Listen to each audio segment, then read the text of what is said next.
এই আস্তে আস্তে বলে দেন আস্তে আস্তে আস্তে আস্তে। হ্যাঁ আমি অন্তঃসত্ত্বা, আমার পেটে এই প্রায় 4 মাসের বাচ্চা আমার পেটে। ওদের ঢুকুন ঢুকুন ঢুকুন ঢুকুন ঢুকুন ঢুকুন। কিন্তু পাবলিক প্লেসে আমার এই জায়গায় অসাধু ভাল নেই। তুই এই মোবাইল দিয়ে আমার এই গায়ে দেবে না। চুপ। একটি গোপন সম্পর্ক, একটি ভুল সিদ্ধান্ত, এই দুটি বদলে দিতে পারে দুই পরিবারের ভাগ্য।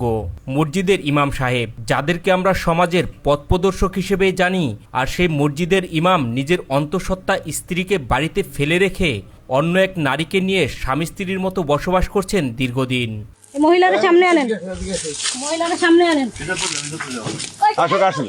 এই আস্তে আস্তে বলে দেন আস্তে আস্তে আস্তে আস্তে আস্তে আস্তে আস্তে আসতে দেন। আমার স্ত্রী, আমার স্ত্রী চুপ। পরকীয়া করলে সে কখনো স্ত্রী হয় না। কিসের স্ত্রী? ওর ফোনটা নেন হাত দিয়ে। আচ্ছা আসুক আসুক আসুক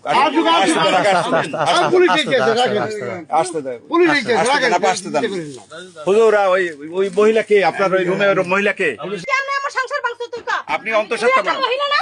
ভাই এই ম্যাডাম, তিনটা সন্তান আছে। এই ম্যাডাম আপনি অন্তঃসত্ত্বা? হ্যাঁ আমি অন্তঃসত্ত্বা, আমার পেটে এই প্রায় 4 মাসের বাচ্চা আমার পেটে।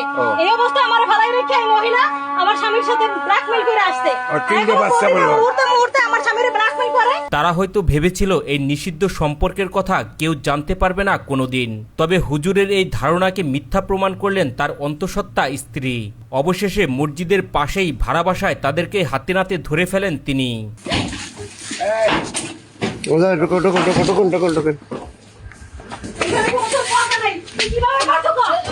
মানুষ না জানোয়ার। তুই জানোয়ার। কোন মানুষ কি এই কাজ করে? হ্যাঁ? এই ট্রাফিক প্লেজে আবার মুখ যেন না দেখে। আপনি এই পরিবার কিন্তু পাবলিক প্লেজে আমার মুখ না দেখে। এই জায়গায় অসাধু ভাল নেই। তুই এই মোবাইল দিয়ে আমার এই গায়ে দেবে না। চুপ। আমি আমি গায়ে দিচ্ছি না। আমি গায়ে দিচ্ছি না। আমি গায়ে দিচ্ছি না।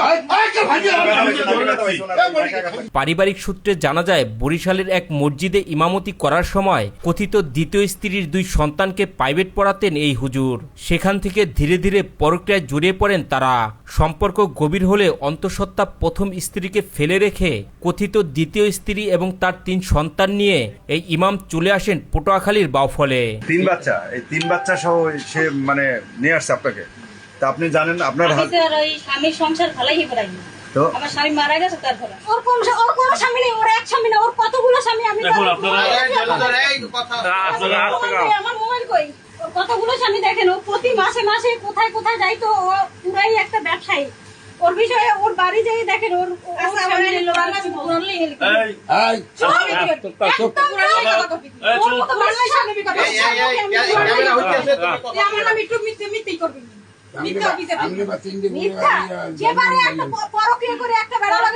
সংসার ভাঙতে তুই কি না পারো? আমি বড় কি করছি? ভুক্তভোগী প্রথম স্ত্রী জানান, পরক্রিয়ার ফাঁদে ফেলে তার স্বামীকে ভাগে নিয়ে আসেন এই নারী। এই নারী তার রূপ ও যৌবনের মোহে ফেলে এর আগে একাধিকবার স্বামী পরিবর্তন করেছেন বলে জানান তিনি। আমি ওরে বলি যে আমার পেটে একটা সন্তান, এই অবস্থায় আপনি আমার সংসারটা ভাঙেন না। আমি ওর সাথে এত পরিমাণে কান্না করছি, কিন্তু ওর এতটুকু মায়া হয় না। ও একটা মেয়ে মানুষ হয়ে আমার প্রতি। দ্বিতীয় স্ত্রীকে শরিয়া মোতাবেক বিয়ে করেছেন কিনা এমন প্রশ্নের জবাবে এই ইমাম এর কোনো সদুত্তর দিতে না পেরে জানান, কাবিনের কাগজ এই মুহূর্তে তার কাছে নেই, সময় পেলে দেখাতে পারবেন। বলেন, মাত্র 3 মাস আগেই 3 সন্তান সহ এই নারীকে বিয়ে করেছেন তিনি। আমি স্ত্রী আমি যেখানে নিয়ে যাই, কেউ তো কাগজপত্রের সাথে নিয়ে যায় না।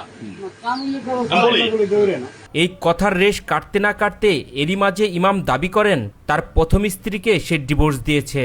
তবে ডিভোর্সের কাগজের ব্যাপারেও সে কোনো সদুত্তর দিতে না পারায় এবং তার প্রথম স্ত্রীকে জড়িয়ে ধরার কারণও সে ব্যাখ্যা করতে পারেনি।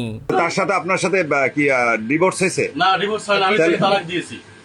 কিভাবে তালাক দিবেন? তালাকের কাগজ তাহলে তালাক দিলে আপনি এইমাত্র তারে জড়াই ধরলেন কেন?